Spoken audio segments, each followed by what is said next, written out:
This is Stanley, the Falklands Broadcasting Station. Been instructed by the government of the Falkland Islands to call you and ask you to repeat the message. For the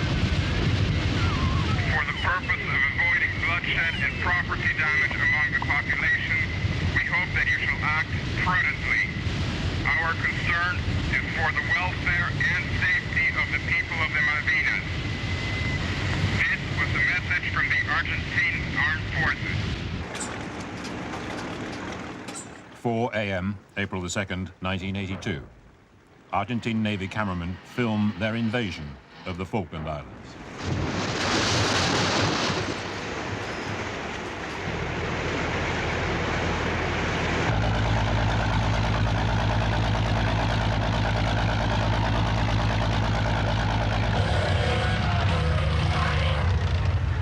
Frogmen landed first from a submarine, followed later by the main assault force.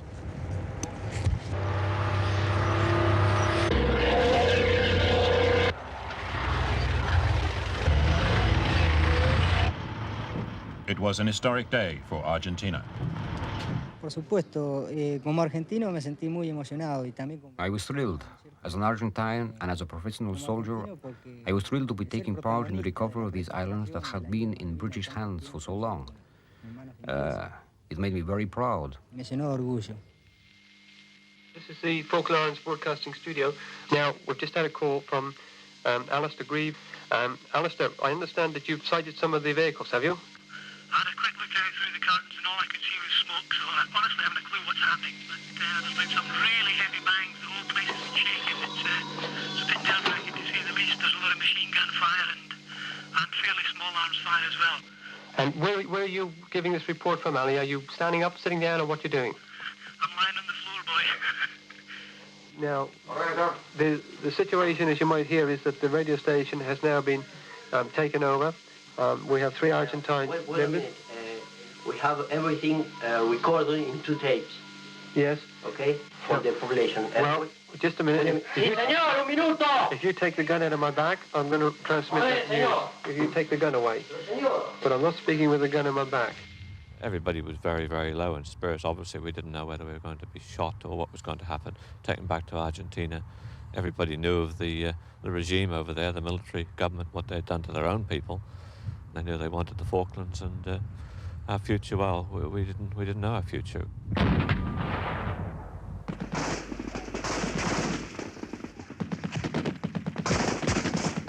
By 7 a.m., after fierce fighting, Government House was completely surrounded. En la inmediación de la casa del gobernador, muy próximo, I captured 2 Royal Marines near Government House. They were waiting there, lying on the ground with all their weapons. I saw another Marine trying to reach Government House. So I covered him with my machine gun and made him come towards me.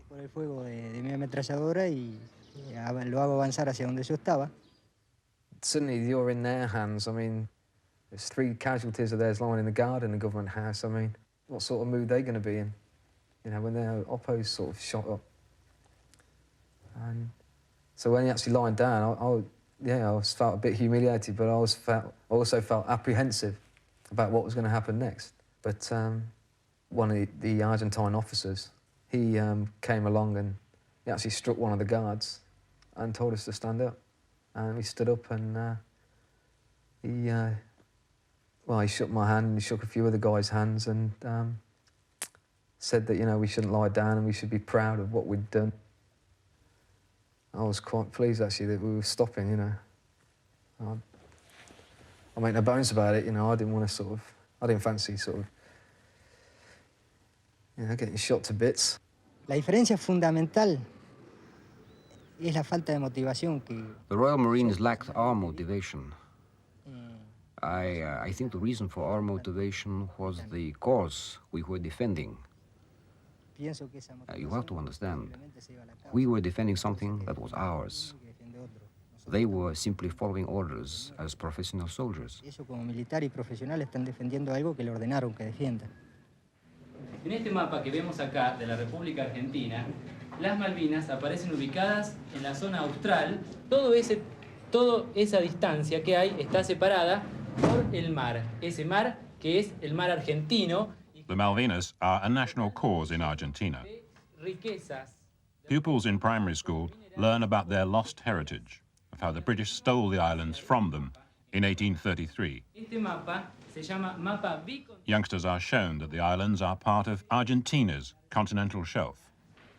La plataforma continental va a ser la prolongación del continente por debajo del agua.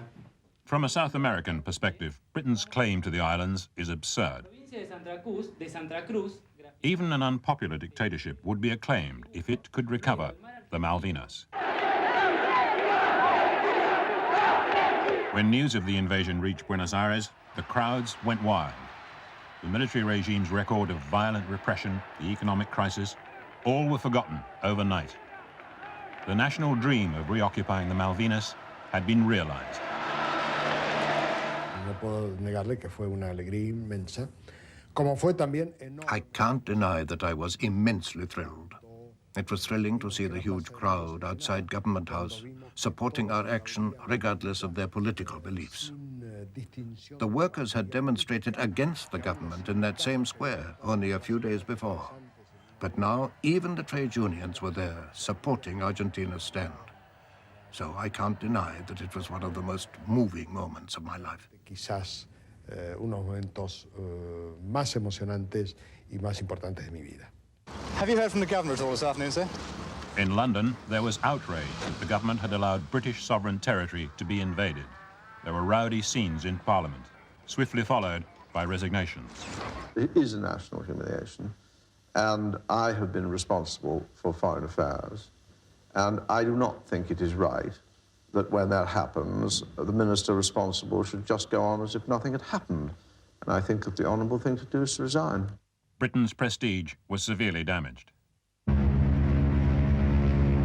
The government turned to the armed forces.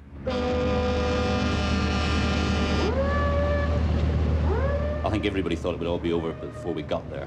You know, there'd be a few little troops on a little island, and when they seen the Royal Navy coming, they'd scurry home. You know, it would be all over.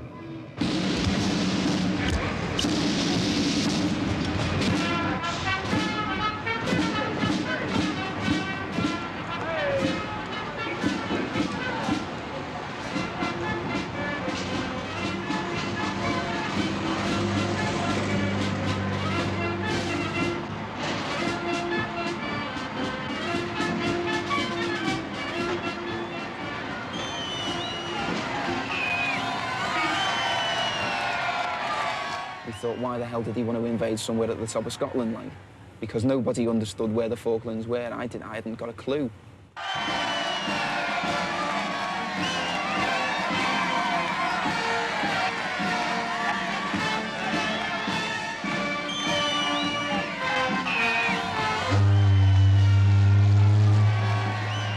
I've always said years ago, God, if there's ever a war breaks out, I'm swimming back to Belfast where I was born. You know, they're not getting me to war. No, I didn't join for war. I didn't want to go, but I thought, well, I've got to go. You know, the taxpayers have been paying my wages for all these years, and okay, they've called my number for once. They've called all our numbers for once.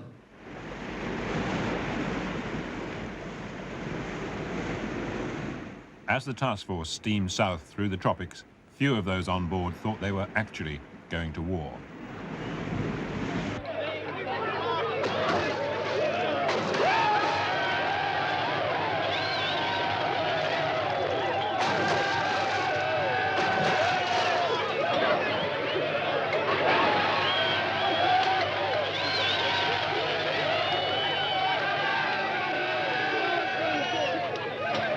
In his letters, he was really thrilled. He'd said, the social life is fantastic. You know, we're playing darts and there's loads of people, cards and cribbage games. There's lots of deck games going on.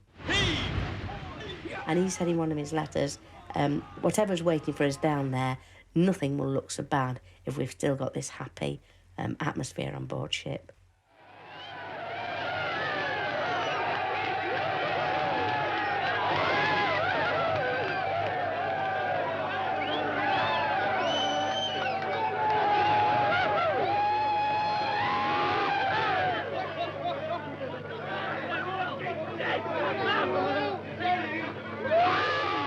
There was a curious air of unreality on the way to ascension. None of us really thought it would come to a war at that stage. Every day we listened to the BBC World Service about the diplomatic manoeuvres that were going on, and we genuinely believed there would be a diplomatic settlement, and we were merely an extension of that diplomacy. We had to learn Spanish. Virtually the only stuff that we did learn was things like Manos Arribas and Rendazi, which means hands up and surrender. We didn't think it was much point in learning sort of I surrender or anything like that. Many of them had adopted a rather belligerent, gung-ho attitude. One of the helicopter pilots told me that he'd never dropped a real depth charge on a live target, and he was quite looking forward to it now. And one of the Harrier pilots said that what Britain needed was a small war like this. It would do morale no end of good.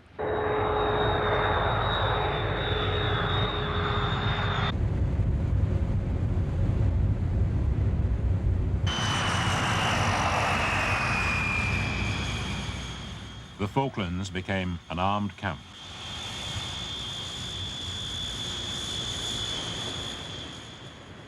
In their thousands, young conscripts arrived from Argentina.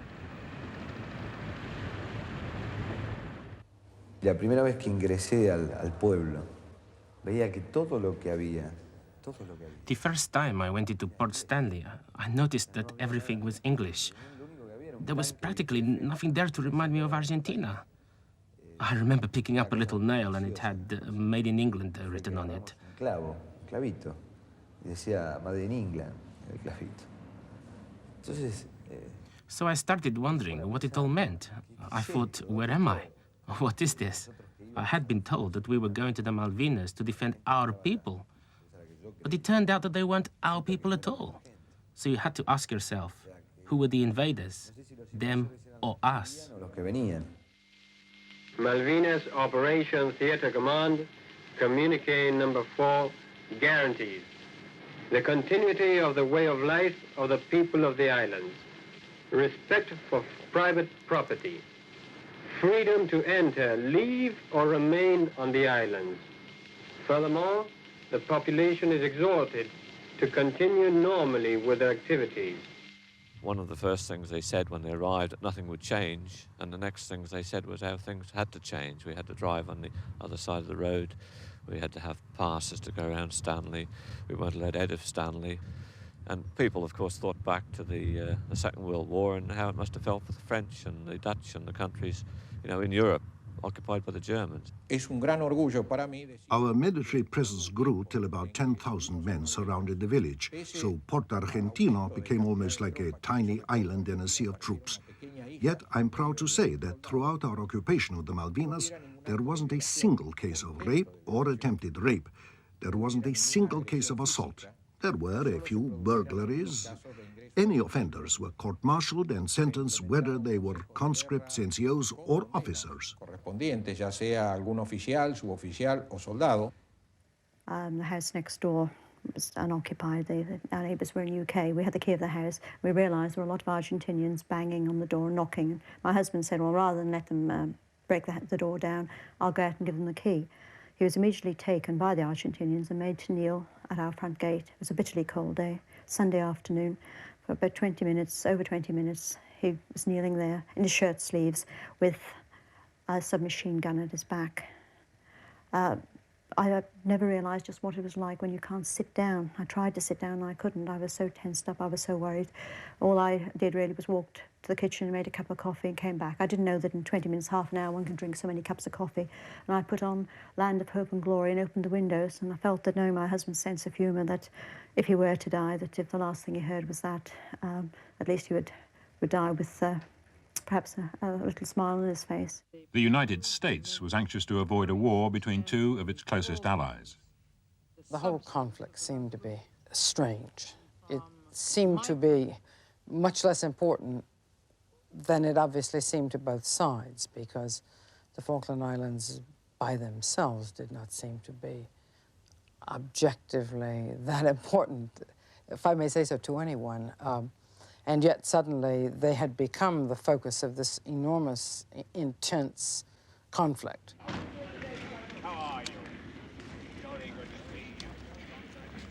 Alexander Haig desperately sought a negotiated settlement. On board his peace shuttle was David Gompert. Well, of course, the most memorable recollection one has about London was Mrs. Thatcher herself and the way she presided over the War Cabinet and spoke for Britain in the negotiations. She would allow others to speak, to address particular aspects of it based on their expertise, but in all cases she would have the final word, and in some cases she would explicitly overrule a senior member of her cabinet. She was never in any doubt. There may have been those of us who at one moment or another thought, should we just give a little bit more? Would it finally end the problems which we hadn't yet faced of actually invading from ships in the South Atlantic? But she was totally resolute. In London, we did not find a very positive disposition toward negotiation. The view there, quite simply, was foreign troops have occupied land over which Her Majesty's government is responsible, and the issue at hand is the removal of the troops, not the negotiation of the conditions after those troops are gone. And that's about all we received by way of encouragement in London.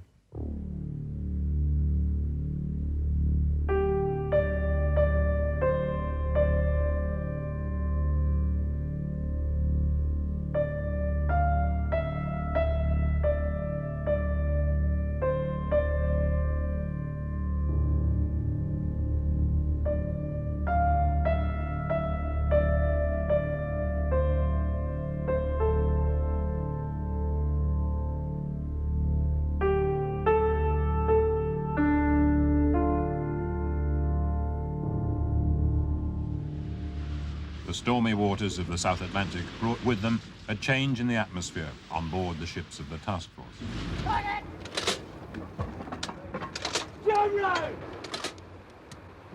Target! The closer they got to the islands, the greater the need for military preparedness. The Royal Marines who defended the islands in the original Argentine invasion had been deported to Britain by their captors. Now they were returning as part of the task force. We were a little bit of a celebrity status, you know, with the other Marines. You know, it's sort of, you know, what's it like, you know, being under fire, you know, and what's it like sort of doing this, that and the other, and you're sort of swept along with the whole thing about, you know, well, we're going to go down there and sort of dick these lot, and as we got nearer, the old, for Queen and country and all that was going out the window, you know. And it was more of let's get down there, do it, and let's get back, you know. And if we don't have to go down and do it, great. I was quite convinced we were going to fight. I've got far too much imagination to be brave or gung-ho or anything like that. My company commander, John Kisley, was in many ways of the same opinion as me. I remember once talking to him, and we just had a photograph taken of the whole of the company, which was left flank, and we looked at it afterwards, and he said to me, well, it's rather sad, but some of those faces won't be there if we take a photograph on the way back. I thought about it for some time, and I decided to write my wife a letter and to explain to her how much I loved her, my feelings for her, things that she could remember me by, a piece of music, a place to go. I gave her some advice as to how to behave as a widow, as I remember. And it was difficult for me to write. The more difficult one was to write to my son. And I don't think, even now, I haven't reread it, but it was certainly blotted with tears. Having written them, and it was the hardest thing I've ever done in my life, I then posted them to my father and asked him to pass them on in the event of my death. Arriving in Buenos Aires, the peace shuttle met a series of setbacks. It is clear tonight that the task will not be easy, but the stakes are so great that they demand the ultimate effort on the part of all participants in these discussions. Thank you. The mood on the streets was jubilant.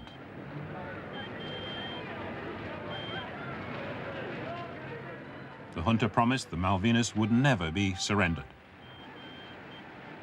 Argentina would never give up its birthright. There was about their attitude a kind of frivolousness, first of all, as though they were not really serious, as though they did not have a sense of what war would be like. They had no sense of the tragedy of war and of the loss of life. They had no sense that they were going to be defeated. As I pointed out to them, surely they were going to be defeated. They had no experience in war. They would be fighting one of the world's great powers, which Britain is, and they couldn't even treat the matter fully seriously. They couldn't decide among themselves, and it was clear by then that they had decided, in fact, to go ahead, if for no other reason than that they were incapable of uniting in a decision not to go ahead to war.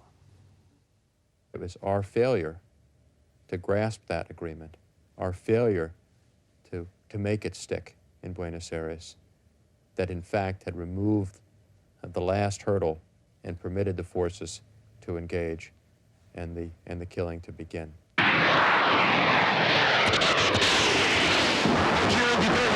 Se repite el ataque contra Puerto Argentino.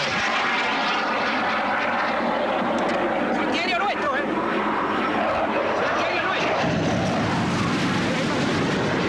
Ahí pasó, ahí pasó, ahí pasó.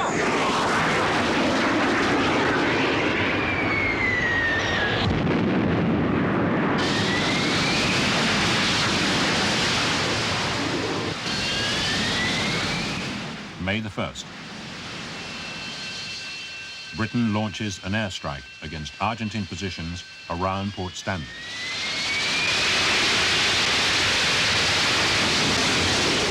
We were woken by a friend saying, they're here, they're here, they're here, the British are here. And I was so elated that I stood in our front window and jumped up and down. And as I turned around, I realised that the Argentinians, the machine gun nest just a few yards away from our house, were pointing the gun at me and indicating that unless I got down, they were going to shoot me. So needless to say, I very quickly got out of the window.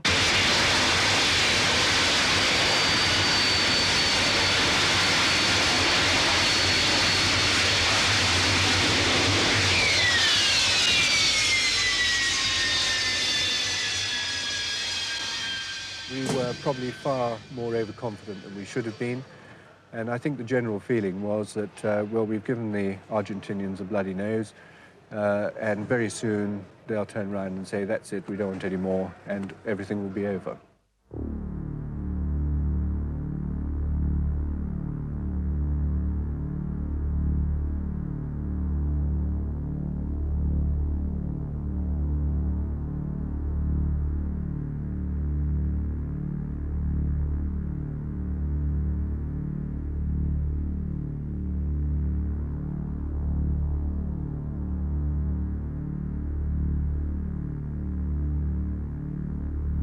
Argentina was not defenseless against the task force. It too had a powerful navy which set out to find the British fleet and sink it. There were new warships equipped with modern missiles. But proudest of all was the World War II cruiser USS Phoenix, now renamed after one of Argentina's greatest heroes, General Belgrano.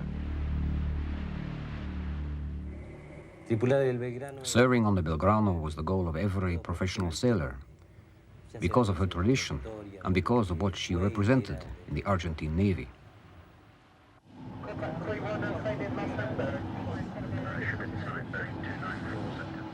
The nuclear submarine HMS Conqueror had been patrolling the South Atlantic for a fortnight. It shadowed the Belgrano for 2 days. And the ship right ahead on that bearing. 294. At 4 p.m. on the 2nd of May, under direct orders from London, it fired 3 torpedoes at the cruiser.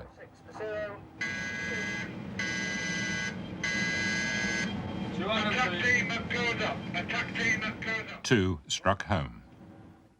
Esa primera explosión fue realmente la que causó la mayor cantidad de muertos en el buque. The first explosion was the cause of the greatest number of deaths on the Belgrano. About 275 sailors died as a result of that explosion and the massive flooding that followed. 4 seconds later came the second torpedo, 15 feet from the bow. Those 15 feet practically disappeared underwater. All the crew members assembled by their life rafts, waiting for the order to abandon ship. Tomo la decisión de ordenar ese abandono. I finally decided to give that order, and surely it must be the most painful and tragic order in a naval officer's career. Debe ser la más importante y la más trágica de toda su historial marinero. Uno se siente imposibilitado de no poder salvar más gente, sabiendo que hay más gente abajo. We knew there were more people below decks and there was nothing we could do to rescue them. We could have tried, but it was just impossible. All we could do was try and collect the wounded from the main deck and take them to the life rafts. Most of them had been burned by the explosions and the fires. We knew that we were leaving behind lots of our friends. They were below decks, hoping that we could somehow rescue them. We just couldn't get to them. I couldn't bear it, leaving them behind. Pero usted sabía que ahí abajo estaban sus colegas, sus amigos. En otro puesto de guardia. And there was nothing you could do? Nada.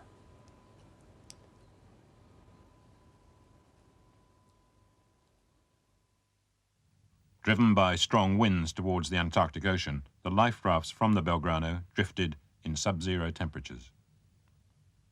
After 2 days, some were recovered by the hospital ship Valparaiso.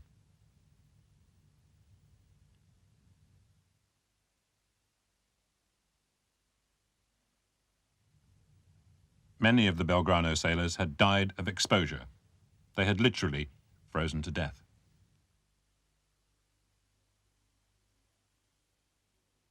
Venía sobre el techo de la balsa. Se ve que en un último intento de ser visualizado y de que era una balsa ocupada. I remember we sighted one life raft, and it had somebody on top of it who seemed to be asleep. He was so well wrapped up that all you could see was his face. He had his survival suit and his life jacket. He was well prepared. At a distance, he seemed to be sleeping peacefully, with his hands folded under his face. He had obviously climbed on top of the life raft looking for rescue ships. When we brought him aboard, we found out that he was dead. That young officer was Lieutenant Gerardo Sevilla. Tuve un llamado telefónico de mi hijo mayor. Me dijo, ¿estás escuchando? That night, my other son called, and they asked me whether I'd been listening to the radio. I said no, I'd been watching the television.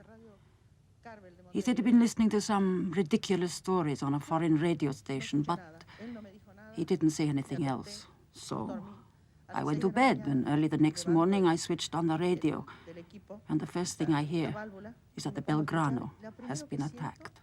Que se hundió, bombardearon el crucero General Belgrano. I rushed to the phone to call my son and my sister, and it turned out that they had been up all night listening to the news. That was the start of my long night. My long nights. La larga noche, las largas noches. El lunes no aparecía. The next day, no news. On Tuesday, nothing. That afternoon, the parish priest at the church just across the road from my home said a special mass. All my neighbors and relatives came to pray for my son's safe return. But it was not to be.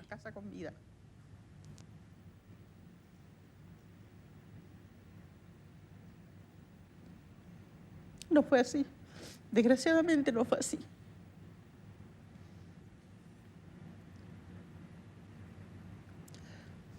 Fue muy angustiante. He was just a boy. He was 6'5". Chico que medía 1.90. So happy. So healthy. Toda su vitalidad, sanísimo. Oh well. He wouldn't like to see me crying like this. En fin. Él no quisiera que yo estuviera así en este momento.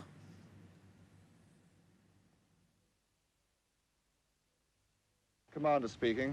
Today we've had a large measure of success.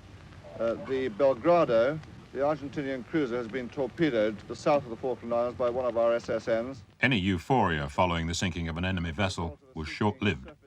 Argentine Navy pilots were determined to hit back.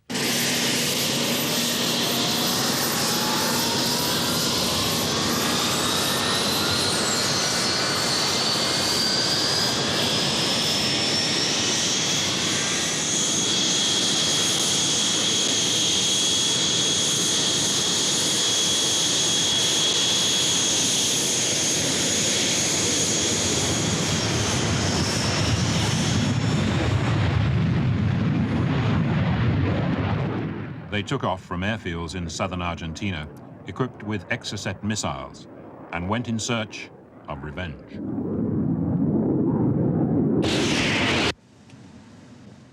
HMS Sheffield was on the lookout for enemy aircraft well forward of the main British fleet. Blind, AWOL, one pop of target, 01010. Go flash, direct the radar. The sea was very calm, we were looking out to sea, and I thought that it looked like a torpedo was on its way because the sea was shimmering and shaking, if you like. So I said I thought there was a torpedo. The pilot also had trained his glasses around to the same spot, and he said, no, it's an Exocet. The officer of the watch and other members of the bridge crew started to take cover. But I remember myself and the second officer of the watch becoming transfixed to the missile on its way in, which really does amaze me now when I come to think of it, but we watched it almost to the point of impact when we quickly huddled together and dropped to the floor.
San Carlos, the place chosen for the British landings.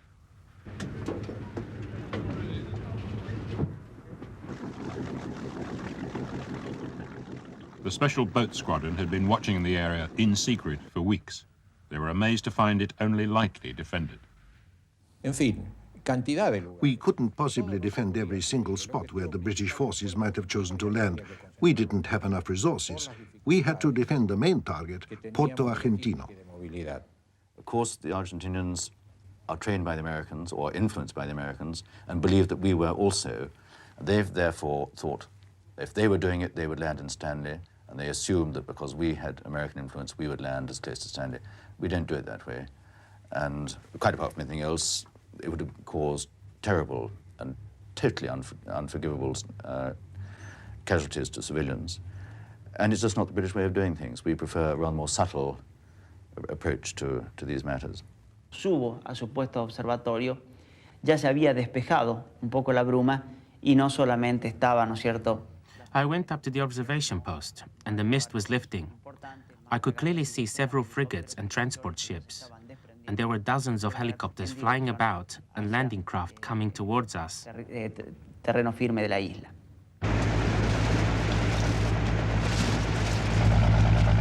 Realmente era impactante. Now let me tell you, it was quite a sight. I had never seen such a fleet deployed in front of me. There were 5,000 troops about to land, and there I was with my 40 men. When we hit the beach, in my particular boat, the ramp went down, and a naval order, which is part of their drills, I suppose, went out as troops out, and not a soul moved in the boat. Because, of course, when you move a paratrooper collectively, you don't shout out, you shout go. And this Royal Marine shouted again, troops out! Nothing happened. And then a quick-witted Sergeant Major shouted, go! And everybody flooded off the boat. The actual landing was a bit farcical in the sense that we all thought we were going to war, but there was no opposition. So you had 500-600 screaming paratroopers coming off a landing craft onto a beach. Never having done that sort of thing before, was so used to going to war or exercise by parachute that chaos reigned for some little time, where companies had to regroup and go off to do their own individual tasks. So if the landing had been opposed, I think we'd have been in a little bit of trouble in the early stages. As his troops came ashore, Brigadier Julian Thompson feared an air attack on the ships at anchor in St. Carlos. He tried to alert London to the danger, without success. I was very conscious of the fact that I was responsible for the lives of a large number of men. I sent a letter in which I said, we will, of course, carry out the landing because that's what we've been told to do, but you should know that if we are attacked by the air and the enemy are successful in their attacks, we will take very, very heavy casualties indeed. Politicians must never show military advisors that they are fearful of too many casualties. Because if you do that, you will put caution on the commanders right down the way, when caution probably may not be the right answer.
If you're a fast jet pilot, you've got to be good or you're dead. I mean, it doesn't matter which country you come from, because they've got to have bloody good reactions, they've got to be good.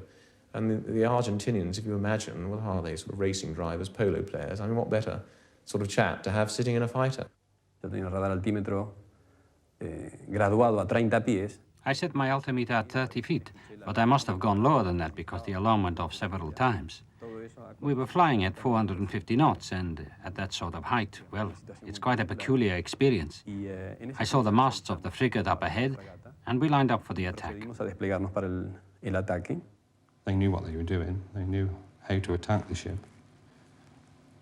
So they all lined up, one after the other, and came up the stern. At that time, the captain ordered full speed. We tried to manoeuvre to get our 20 millimeters to bear, but it seemed whichever way the captain turned the ship, there was an aircraft lined up on the stern, ready to come in. El buque estaba reaccionando bien. El buque había incrementado su velocidad al máximo. The ship was reacting well. I could see that it was moving at top speed, making for the open waters in the middle of the channel, trying to maneuver away from us. By this time, the ship was directly below me. So I banked over her, dropped the bombs, and escaped. I certainly felt that the skipper below me knew what he was doing. As I flew away, I heard my wingman say, "Well done, sir," which meant that at least one of my bombs had hit target. De mi numeral, que decía, "Muy bien, señor."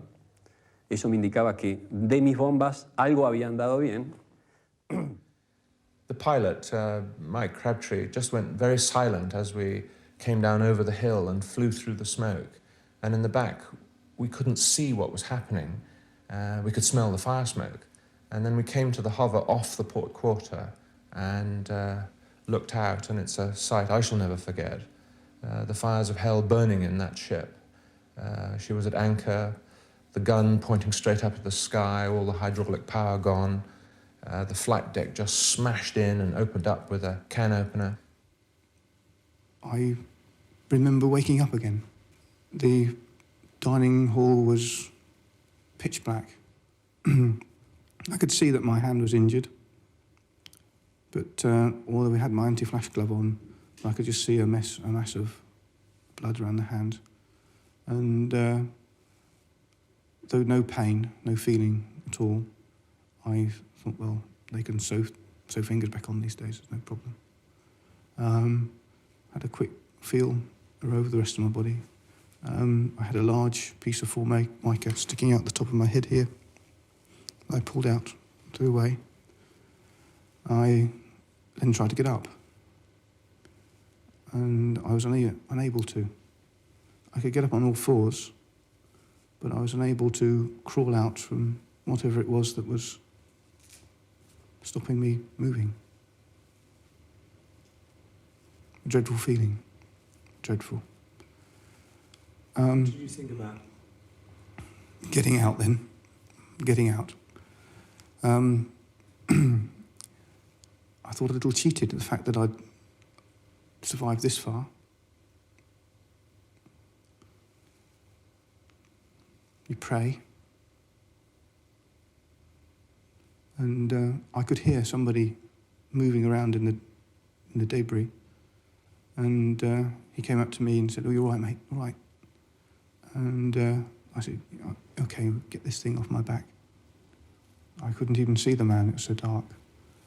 But, I certainly know what I was thinking about those days, that time. My wife was 5 months pregnant at the time with our first child.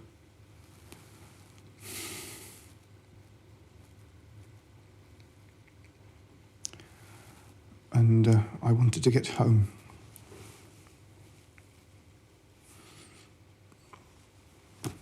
But like a miracle, the ship must have slewed round, but we got a breath of sweet-tasting air.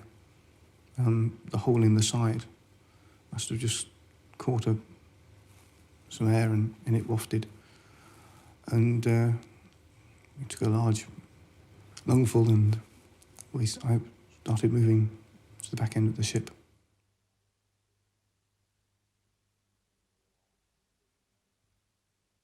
I sent them all off, and then I sort of stood there on the bridge on my own, with people getting nearly all my men were off by then. And Yarmouth had put her stern onto our bow because we were sinking by the stern. And I finally walked forward and stepped off onto her. And it was very sad. And as we moved away from her, I know a lot of my chaps were in tears. Were you? Yes, I was, yes. Cuando yo tiro mis bombas, no estoy deseando. When I bomb a ship, I'm not trying to kill anybody. I certainly wasn't trying to kill the ardent crew. What I'm trying to do is to put the ship out of action, hopefully without causing any casualties. That's how I felt throughout the war, and that's how all my colleagues felt. Le diría usted entonces ahora si pudiera al Capitán West, ¿no? Al Capitán West? Bueno. Captain West? Well, I tell him that I regret sinking his ship, and I'm sorry that some of his men had to die. But I was doing my job just as he was doing his. Mi tarea, así como él estaba cumpliendo la de él.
We were called by HMS Minerva, contact northwest 40 miles. Well, all we saw was one Pucara that was flown by a chap called Major Tomba.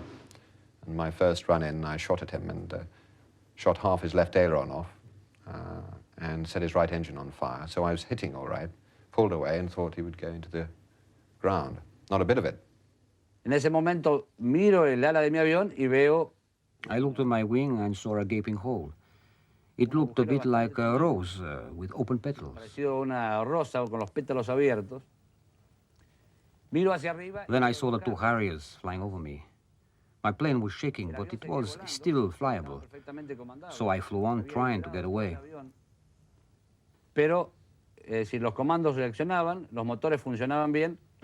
Well, this time I came in slower. So I put my flaps down to bring my nose down so I could aim more easily. Noticing the height in my head-up display quite carefully, but tracking nice and smoothly, and fired a long burst into him. Set the port engine on fire, knocked bits off the rear fuselage, and the canopy shattered. Y siento otra ráfaga. Es decir, el avión sigue vibrando. I felt another burst hitting my fuselage. The plane was still shaking, and then an engine caught fire. I could see I was beginning to lose control. The fire started spreading, and then suddenly I completely lost it. I had to eject.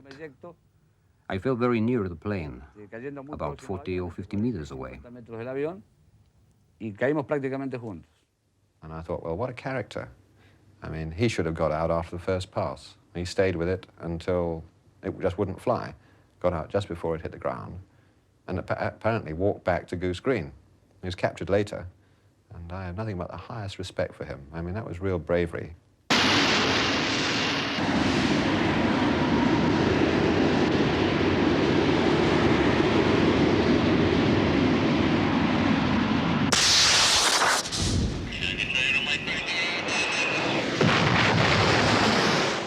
I called the ops room after having shot him down and said, more trade, that means anything else for us to do. And the fellow said, wait. I said, what do you mean, wait? He said, well, actually, we just had our ops room strafed with gunfire, 30mm cannon. The man across the desk from me has lost the top of his head, and I've been hit in the arm, and I'm just collecting myself. And I felt awful. And I said, okay, sorry about that. And within 7 seconds, he was back online saying, right, we think we've got trade for you up to the north.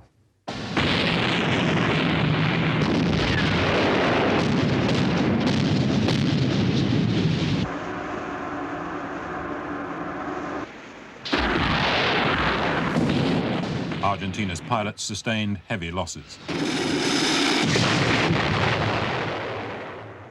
Only a few survived being shot down. Personalmente pensaba que me iban a tirar al agua. Claro, porque esa era la... I really thought they were going to throw me overboard. Well, I suppose that when you've just been captured, you tend to be a bit paranoid. They were taking off my survival suit and pointing at me with this rifle.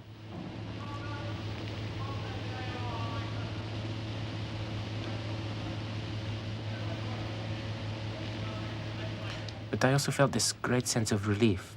After all, I was alive.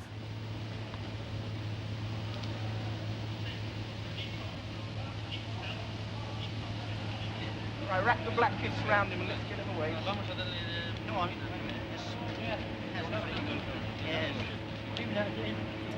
Then I looked down and I noticed that my left leg was at a strange angle. It was dislocated. I was in terrible pain. So they injected me with morphine and painted an M on my forehead. 88, poor shallow, but no stronger.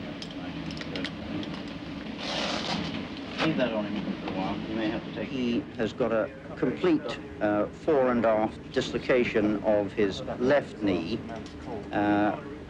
probably rupturing some of his thigh muscle. He had a dislocated left kneecap patella bone, which I've reduced the dislocation. We've now wrapped him up. He's got a nasty lot of bleeding around the joint.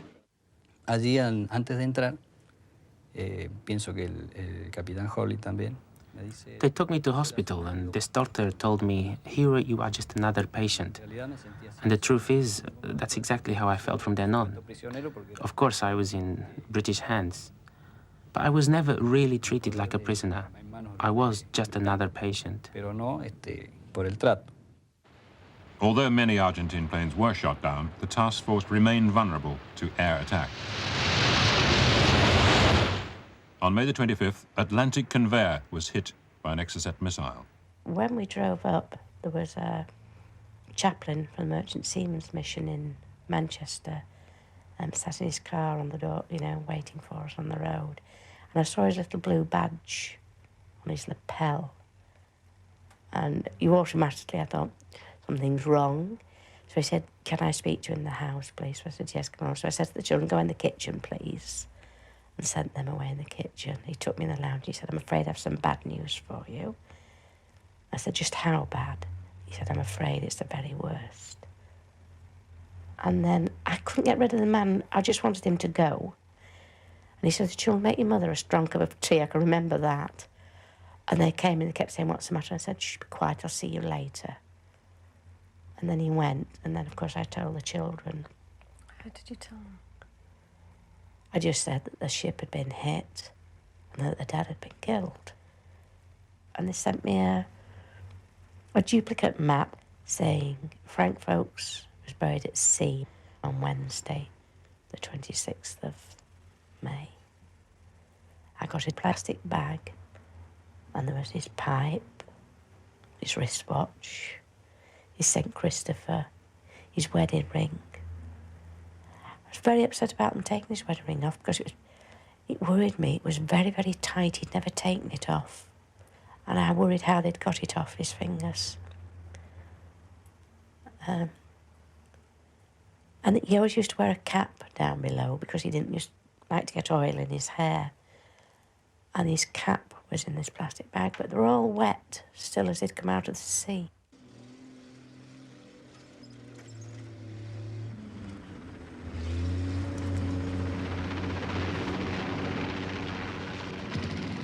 British forces digging in at St. Carlos were held up by the loss of vital equipment on the Atlantic Convair. But Julian Thompson was under pressure from London to get on with the war. At the time, it was clear to me that back in England, there was a political need for a victory so that we could be seen to be doing something, seen to be winning. I think there were many of us who were worried initially that having got a beachhead at San Carlos, we were going to get stuck there and not be able to break out of it. Because everybody has memories. There were memories of the time it took to break out of the beachhead in Normandy. And in terms of the whole of the Falklands, it wasn't a big area, but just to be stuck in a very small area and confined there would have had all sorts of troubles in every way, not least on the diplomatic front, because if we didn't get a move on, all the proposals for ceasefires would become stronger, and ceasefires which would have conditions which would not have been beneficial from our point of view, all those risks. So a breakout was very important. Though you are quite happy, or though you don't mind, if you like, dying for your queen and country, you certainly don't contemplate dying for politicians. I was summoned often to the radio telephone to speak with the superior headquarters in Northwood, and on one particular occasion I can remember, after a particularly irritating telephone conversation, walking out of the tent and saying to myself in somewhat of a temper, I shall win the war for these buggers and then I shall go. On direct orders from London, the 2nd Parachute Battalion launched an attack on the Argentine stronghold at Goose Green.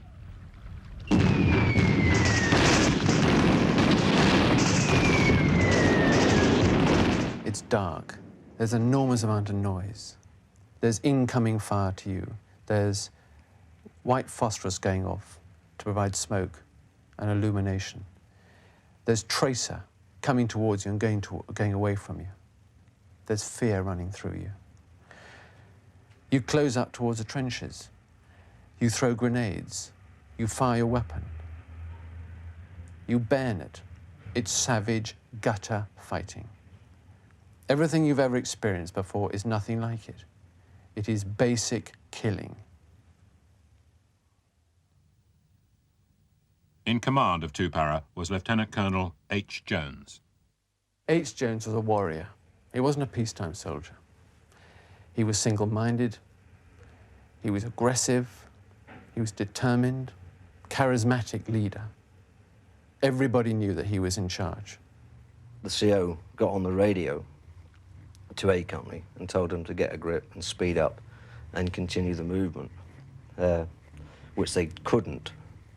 So he said, I'm not having any of this, and decided to go up and join A Company. To say he got a little bit pear-shaped would be a slight understatement. When he made up his mind that a thing was going to be done, then it was going to be done. You don't actually get time to think. If the CO says you do something, then you do it. You might think bloody fool afterwards or during it, but you get out and do it.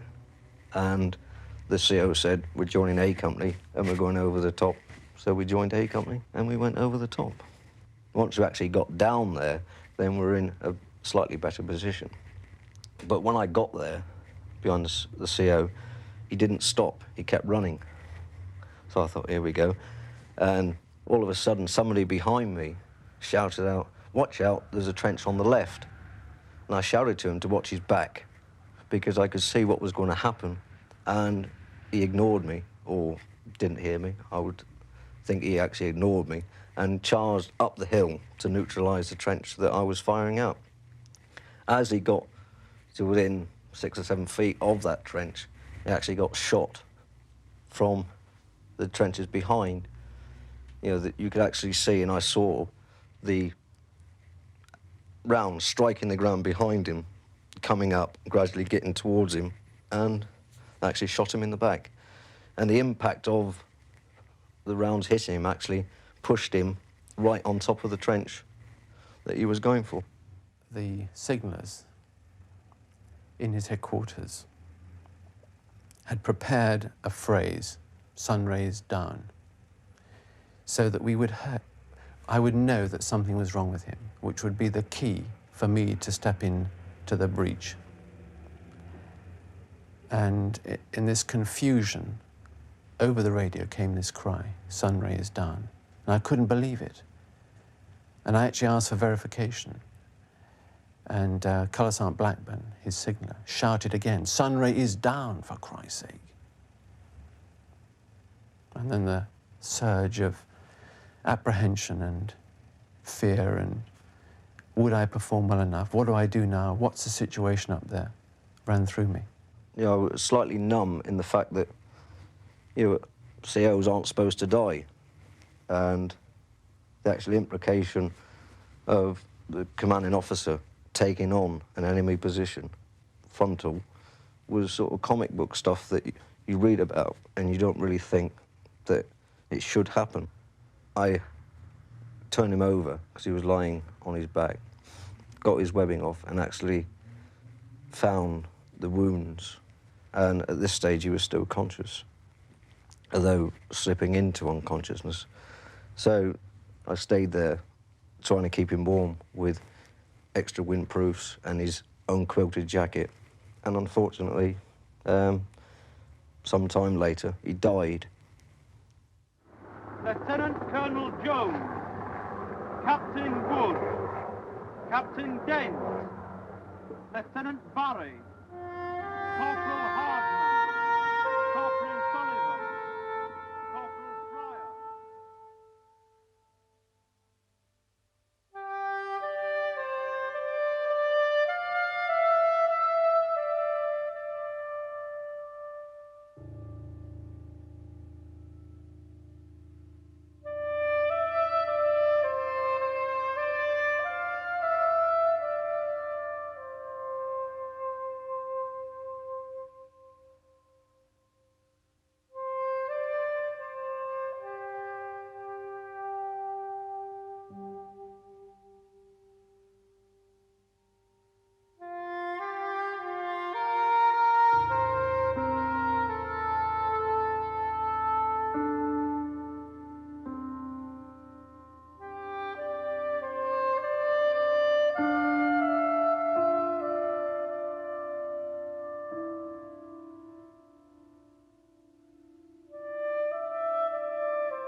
Next to the prisoner of war cage, which was the sheep pens, was actually a pile of ammunition that had to be moved. And we had a rough idea that it was booby-trapped. And we asked the Argentinians officers if they would move the ammunition for their own safety. So they detailed off some men to actually help move the ammunition, which was artillery shells and mortar ammunition. And they were moving it, and all of a sudden there was a bang, and there was a booby trap there. And the soldier involved, right next to the booby trap, was actually in a vacuum, flames and explosives. And the only thing that could be actually done for the soldier, because we couldn't get to him, was actually he was shot to take him out of his misery, because there was nothing humanly else to be done for him. And then I actually thought, I'm lucky. It was an eerie sort of silence, pitch dark, freezing. Then the mind just ran riot, and I felt tears trickling down the side of my face when I thought about good blokes that actually died that day, and the fact that more were likely to die tomorrow, you know, and a lump came in the throat. And I lay there for a good couple of hours, actually going through the events of the day. In readiness for the advance on Stanley, reinforcements were brought into St. Carlos. To avoid a long march, the Welsh Guards were moved aboard the ship Sir Galahad. It set sail for a place called Bluff Cove. Due to bad weather, the Sir Galahad was diverted away from Bluff Cove into a small inlet called Fitzroy. Major Ewan Southby Taylor was horrified by the ship's arrival. Crammed full of troops in broad daylight, it was in grave danger of Argentine air attack. He wanted the men moved urgently off the ship to the safety of the shore, just 200 yards away. And I put it to the senior officer that I could find on the stern of the Galahad that my considered and professional opinion as a land aircraft officer and somebody involved in amphibious warfare for almost all my career was that they should get off first and then wait. He was adamant that Bluff Cove was his destination and not Fitzroy. I was equally adamant that I was not going to take him to Bluff Cove in anything in daylight, and I was, of course, tragically proved correct only a few hours later when one of my craft was sunk. I pointed out that it was only 200 yards away. It would take maybe only 20 minutes to get all his men off. He said he wouldn't put his men in a mixed load of ammunition, which we had from Sir Tristram, but we had the boats alongside to take the men off. I explained to him that this is war. We don't operate to peacetime restrictions during war, and that the men were in grave danger. And I think that was probably the most serious and most often made point that I put across. And eventually, in a fit of extreme anger, I told him that he was behaving extremely irresponsibly and that I would not be held responsible for what happened to his men. And of course, tragically, 3 or 4 hours later, I had proved absolutely correct.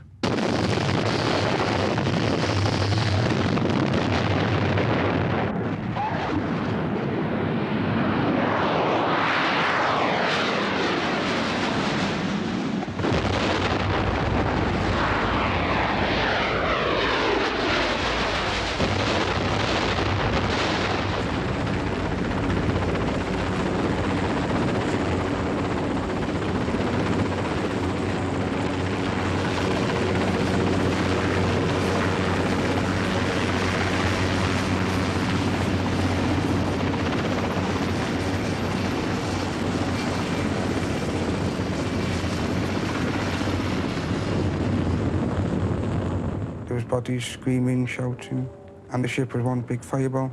There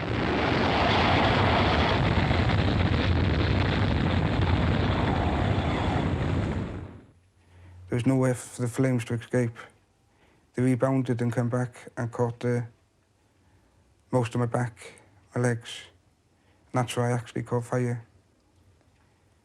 And as I was trying to get out, I fell over. That's how I did my hands.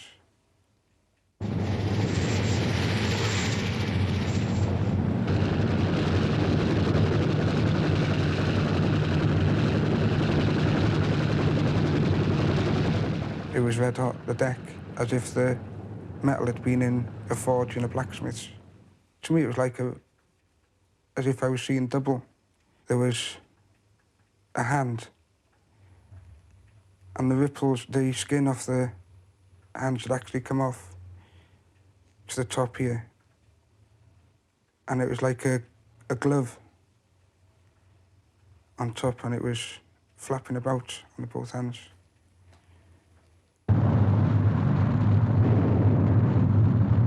When I came round, I don't know how long, I couldn't have been out that long anyway. So all I could feel was a burning sensation on the lower part of my left leg. So I didn't think nothing of it, so I automatically tried to stand up, not thinking nothing of it. And I remember looking at my left hand because that's what I was more worried about because it melted. And when I stood up, my leg had gone. There was just little bits left of it.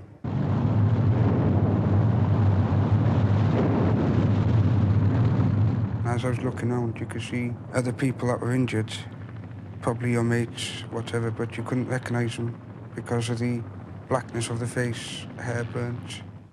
It's gone all black and it started bubbling and sort of scabbing up, and it smelt awful.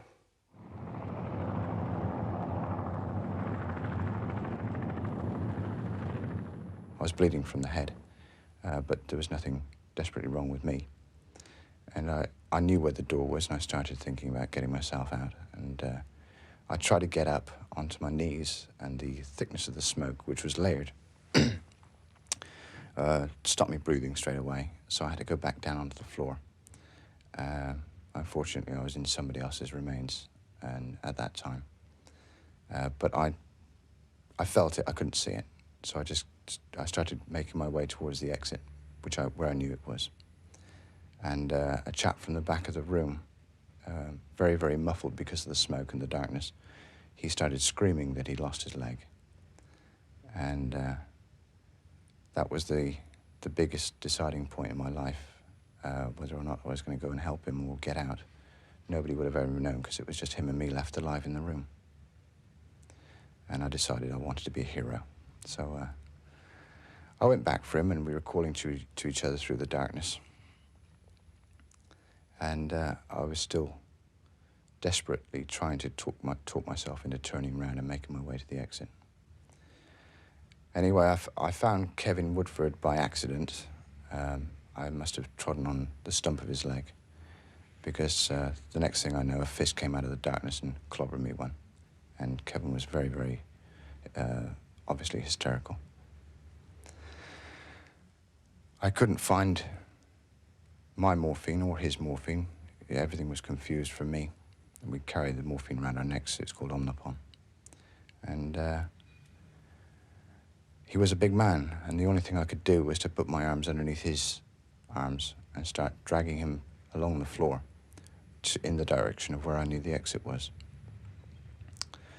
Well, all the armchairs and settees had turned into barricades, and as he was so heavy and I couldn't lift him and I couldn't breathe as well because of the smoke, I was having to bulldoze my way through the barricades. And I very quickly lost all my strength. I was just losing control completely. I got him about 3/4 of the way down the room when I whispered to him that I had to leave him and I was going to go and get help.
When the helicopter landed, I was in a stretcher and I was supporting my left leg in the air. And obviously, there was a lot of bits hanging off it, so I suppose it looked very horrific. When they actually got me off the helicopter, I looked around, there was a film crew there, and they seemed to jump at me. So I was a bit annoyed at that. I don't know whether I swore at them or told them to, to go away or whatever. And they were filming me, probably because they'd seen the state of my leg. Casualties were airlifted to the British hospital ship Uganda. Chris White, suffering from shock and convinced he'd left a man below decks to die, tried to take his own life. I noticed that they hadn't taken my Omnipon, my morphine ampule off of me, which was affixed to my dog tags around my neck. So I administered the morphine to myself, into my chest, aiming for the heart. And I just moved my shirt over to one side and punched it in. But obviously the needle wasn't deep enough. And I was spaced out for a while. A little while after that, the padre came down. He'd heard about this particular person who kept on trying to do these silly things. And he'd also been talking to a young man up in intensive care who had had his leg taken off by the action on the Galahad. And he put two and two together, and he came down and took me to Kevin Woodford. And I couldn't recognize Kevin because, like I said, when I first met him, it was in the dark. We took one look at each other, burst into tears, and that was it. It's the most incredible feeling. All the burns victims were treated together in a converted officers' mess on board Uganda. There was this awful sort of stench of burning. And quite close by to the mess, there was a very tiny galley. And it smelled like somebody had burnt toast. And when you just sort of opened the doors, and there was about 40 bears of black faces. And it was a feeling of horror, I suppose, and you just wanted to sort of close the doors and turn away and run. And then you thought, God, you've got to hide this horror you have on your face. And you just walked in and tried to smile and get on with your job. They had very little hair, no eyelashes, no eyebrows. Their hands, at the time, they'd been put into what they call flamethine bags, which are a bag that go over the hand with a special cream that they use for very bad burns. You just wanted to go back to your room and cry your eyes out because you felt so desperately sorry for these people.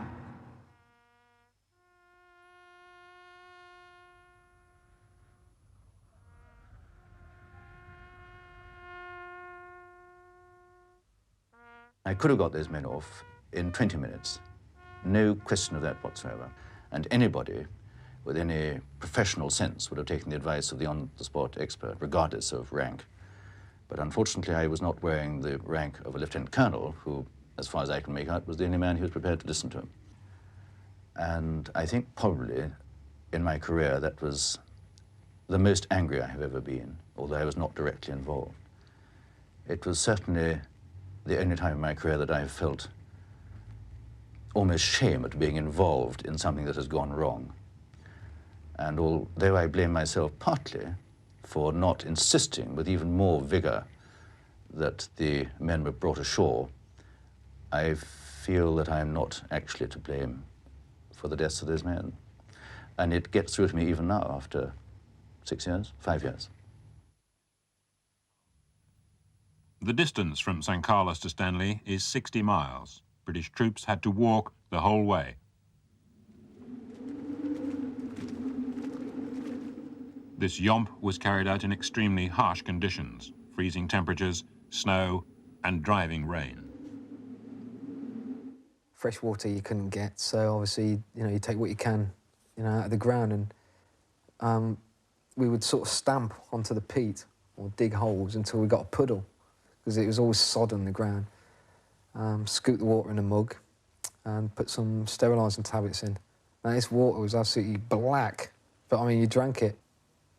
No matter how many tabs you use, sterilising tablets, it's going to end up taking it out on you. Now, myself personally, I never had any underpants on by the time we got to Stanley.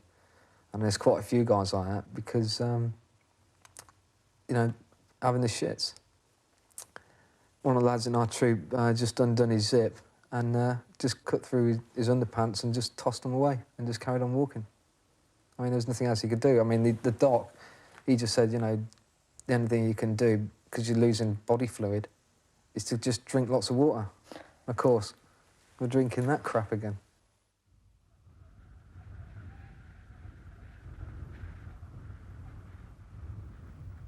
As the British troops closed in, the Argentine conscripts could only wait.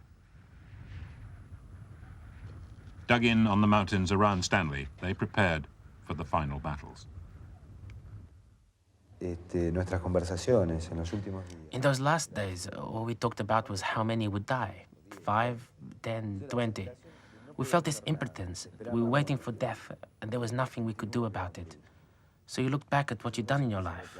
But we were 19, so there's not much we could have done, really. For the British, too, there was an anxious wait.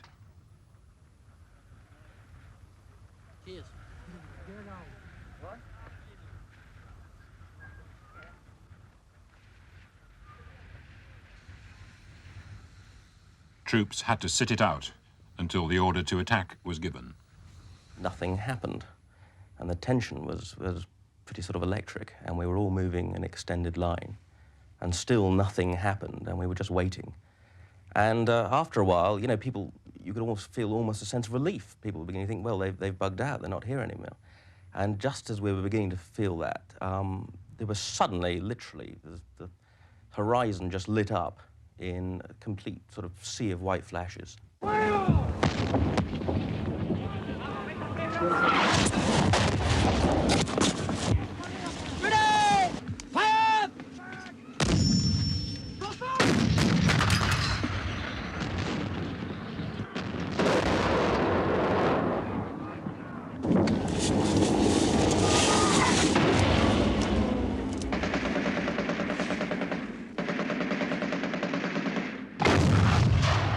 that initial firefight was quite incredible.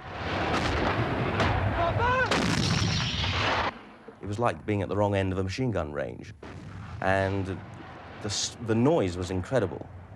And I think we were fairly stunned for a minute or two. And you really had the feeling that if you raised your hand, you know, slightly in the air, it would be shot off. Y cayó una granada y le pegó al pibe este y lo levantó en el aire. A grenade exploded near us and lifted the soldier up in the air.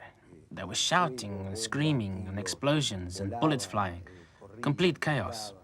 Anyway, he stood up and shouted, "I'm hit, I'm hit." Me hirieron, me hirieron. He was swearing and screaming at the top of his voice, but he could still walk. He turned to me and said, "Here, take my rifle." He handed over his ammunition to another soldier, and then he started shouting, "I'm leaving, I'm leaving." I suppose he meant it was over for him, that he'd had enough. This was all happening with the British troops right in front of us, very close by. It was all so crazy. It's hard to explain now. El tipo se fue por atrás. Anyway, he started walking away and they threw a phosphorus grenade at him. And he actually caught fire and started screaming. He was like a human torch, but what really bothered us was that he was lighting up our positions so that the enemy could see us. So we started waving him away. At that point, we didn't care whether he lived or died. Porque en ese momento no nos interesaba si el tipo se estaba muriendo o no. Well, you can always tell if you're close to someone when they've been hit, because you hear the crack of the bullet, but you also hear a sort of horrible sort of thwack as the bullet hits sort of solid flesh and bone, and it's pretty unpleasant. It's an extraordinary noise, I suppose. Very grim, and you just, even if you've never heard that sort of thing before, you just instinctively know exactly what's happened. And one of my soldiers who had a night sight suddenly saw one of them, and we heard the crack, and we heard the thump as it hit the Argentinian. There was a moment's silence, and then there was most terrible screaming from this Argentinian, and he was screaming for his mother. And there was complete silence from both sides at this point, and both of us listened to it. And I'm sure we, in a way, were just as horrified as the Argentinians. It really was an awful noise. And it went on and on and on. Terminé de cargar y me levanté. Y cuando me levanté, I finished loading, and when I stood up, there was a British soldier right in front of me. By this time, they were all over us. And then he shot me. He shot me in the head. I felt as though I was falling backwards in slow motion. They must have thought I was dead. They just left me there. But in fact, the bullet hadn't hit the skull. It ran down my helmet and hit me in the back of the neck. And I thought, my God, I'm alive. I turned around, I don't know how, and started crawling back on all fours. I tried to stand up, but I couldn't. I reached the edge of the mountain, and I remember seeing the whole valley beneath me. It was like a vision of hell. The most terrifying sight I've ever seen. Explosions, fires, machine guns rattling, soldiers yelling and screaming. An inferno. Bombas, fuego, ametralladora, gritos. I felt everything spinning around me. And when I tried to stand up, I fell down the slope. Y cuando me paré, me caí.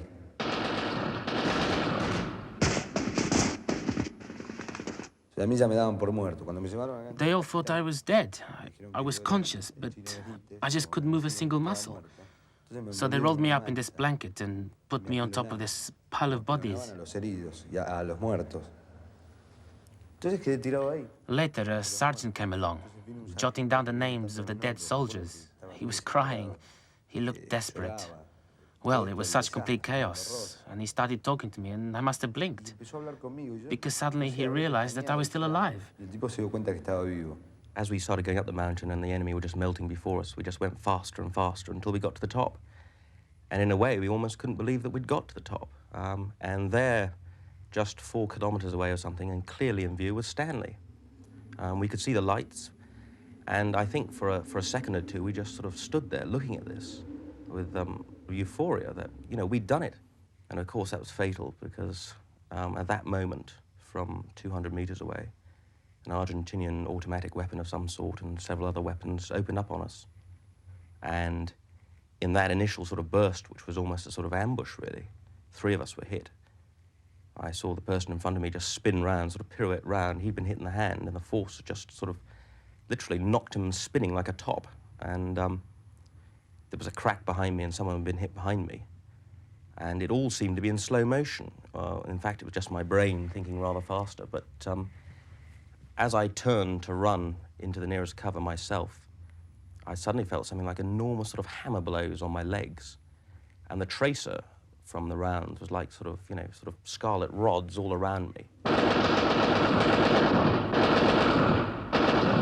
And I noticed that my right leg especially, both my legs, but especially my right leg, was very sort of stiff already.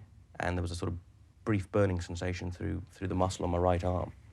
I put my right hand down to touch my leg, and 2 of my fingers went in up to the knuckles. And it's at that point that I realized I had actually been hit.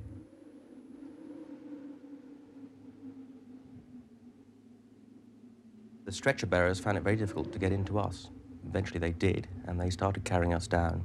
And then the next thing I knew was that I was lying a short distance from my stretcher, and there was complete silence. I never heard the blast or anything.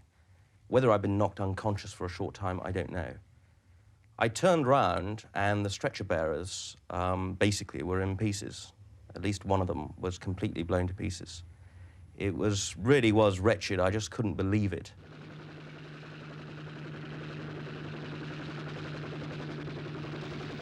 As the British moved on towards Stanley, Argentine dead were left scattered across the battlefield.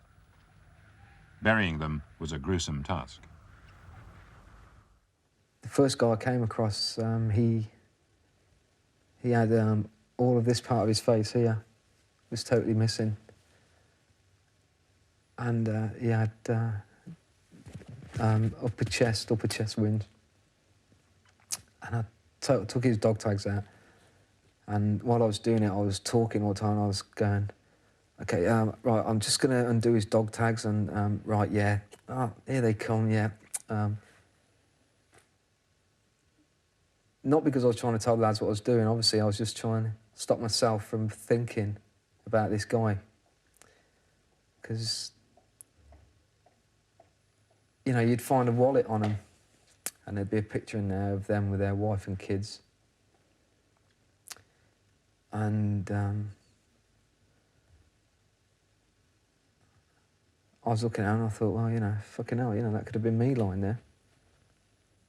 Everybody we came across was all twisted.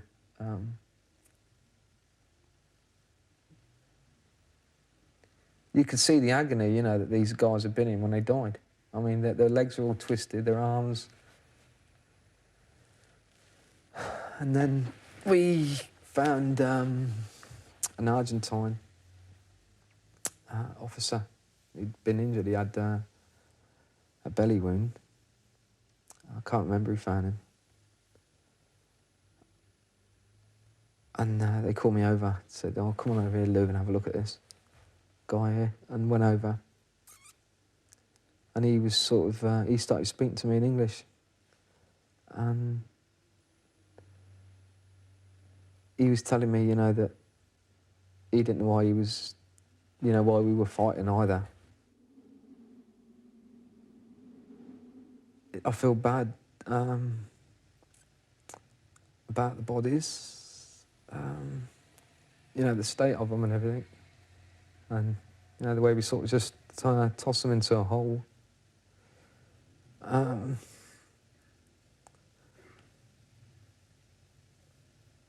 Yeah, they were just kids. The guy that was injured, you know, I wish, you know, that he'd never spoken English, like, you know, and he died.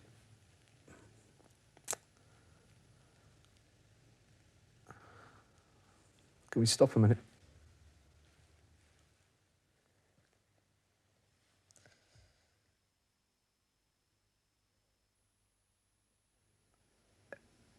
It took me 4 years to cry about a few dead people. Because obviously you can't cry then.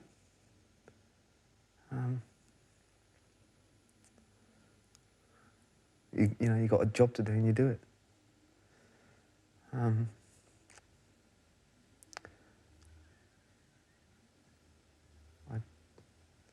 I still feel, even now I feel, you know, why am I crying? Or what?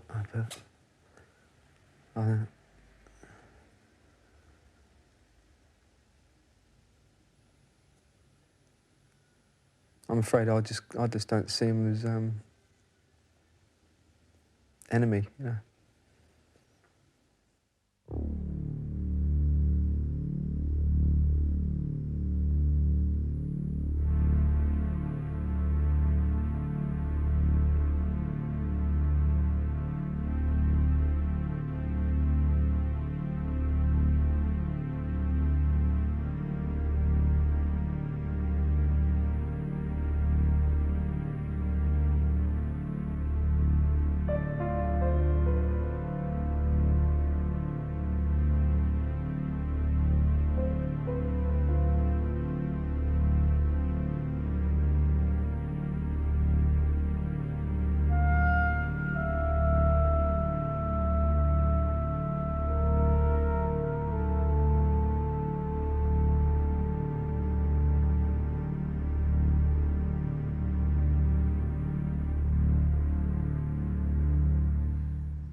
Entonces hay una toma de conciencia de que ya we realized that it was pointless to carry on.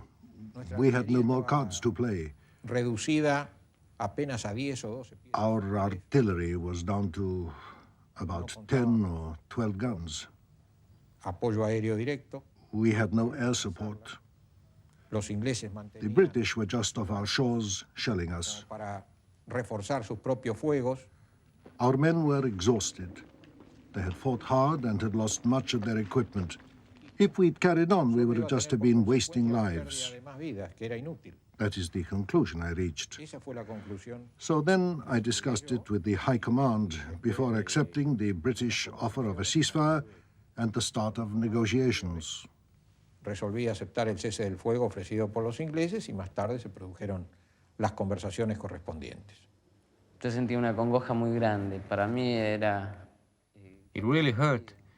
We had been defeated and I felt defeated.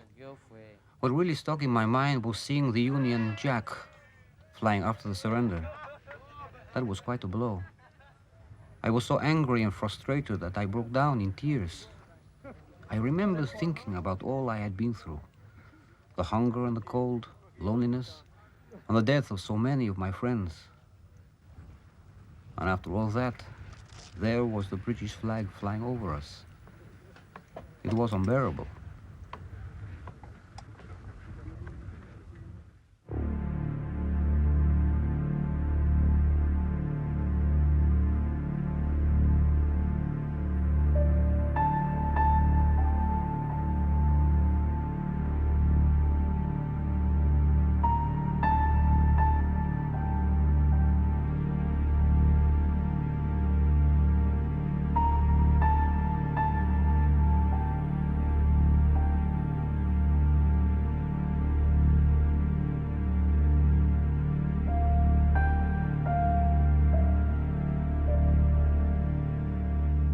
As I walked around the corner and actually Stanley came into view, I thought, bloody hell, was it all worth it? It was smelly, dirty, and it just wasn't my idea of what Stanley was going to be. The whole place was chaotic, with guns and ammunition lying about, the odd dead body. Every other building seemed to have a red cross on it, and there was the smell, which is unmistakable, of death. And we eventually went to the top floor of a little house which we requisitioned, which we shared with one of the companies of 2 Para. And during the night, we turned on one of our radios to the BBC World Service, and we heard about the surrender from the BBC 8,000 miles away, which was being conducted in a building 800 yards from where I was sitting. And we all felt the most enormous sense of relief. And my main feeling was that no more young men were going to have to die. It was not like winning a football match or anything like that. It was just an enormous sense of relief that it was over. We could all go home.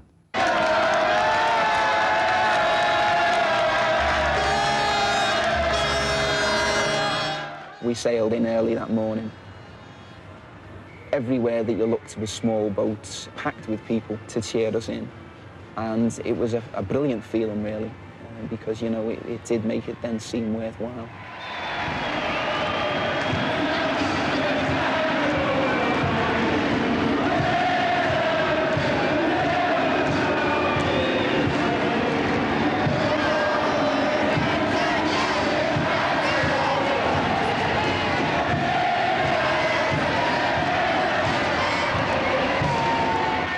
Just upset you. You felt very bitter towards the people that were coming back, not as individuals, just because they'd all come back and Frank hadn't. Great, wonderful, you're wonderful. Though on the surface there seemed to be a lot of razzmatazz, homecoming in many aspects was fairly subdued as a personal experience for many of us. There was a feeling that we didn't want to leave the environment in which we had spent so long, among our own comrades, amongst our friends, people we knew, and go into a world which was full of people who didn't know what we'd gone through, who were perhaps putting the wrong connotation on what had happened, who were perhaps reveling in the fact of victory for the wrong reasons. And I actually, in some ways, felt somewhat reluctant to walk down the brow of that ship in amongst it all.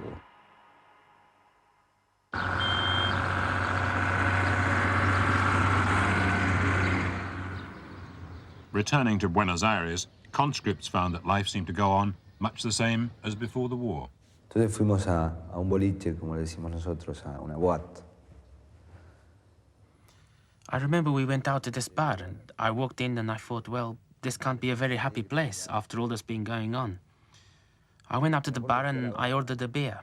And I looked around me and the place was full of happy faces.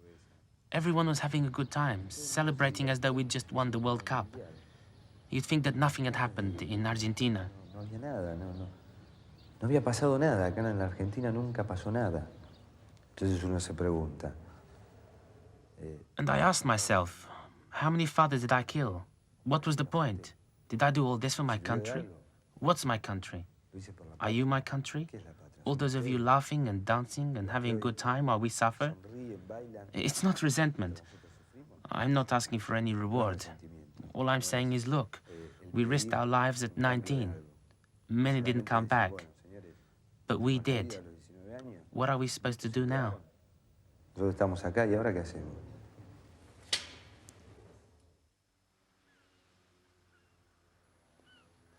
I asked to go down to Southsea and drive along the seafront before we finally returned to our home. And as I drove along the front there, people were having their summer holidays.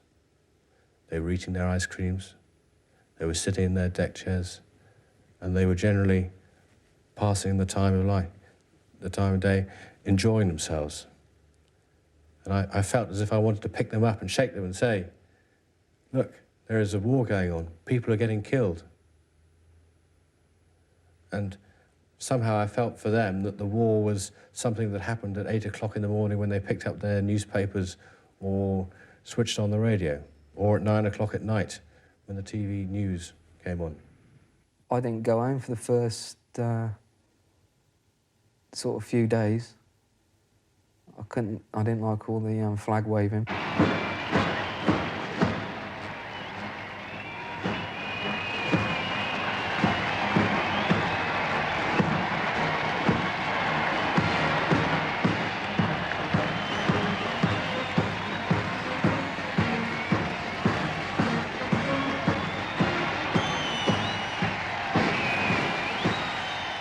Strangers would come up and say something stupid like, did you kill anybody?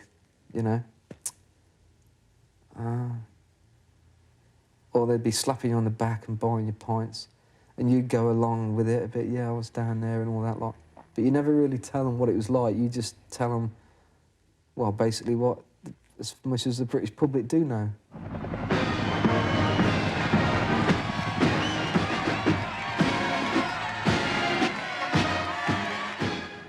I don't think there are any best moments. The whole affair is one of tragedy. War is a messy, dirty, miserable business. And we should never, ever allow ourselves to go to war. We, the British people, are proud of what has been done. Proud of these heroic pages in our island story.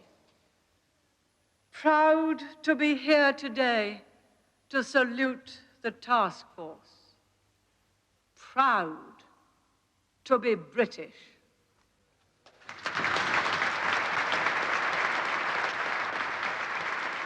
We went to fight because they had invaded British territory. And it's really all a question of pride. And I think Britain had to have that pride in herself.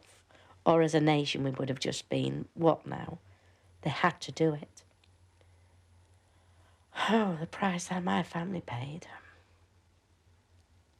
No one will ever know exactly what price we paid.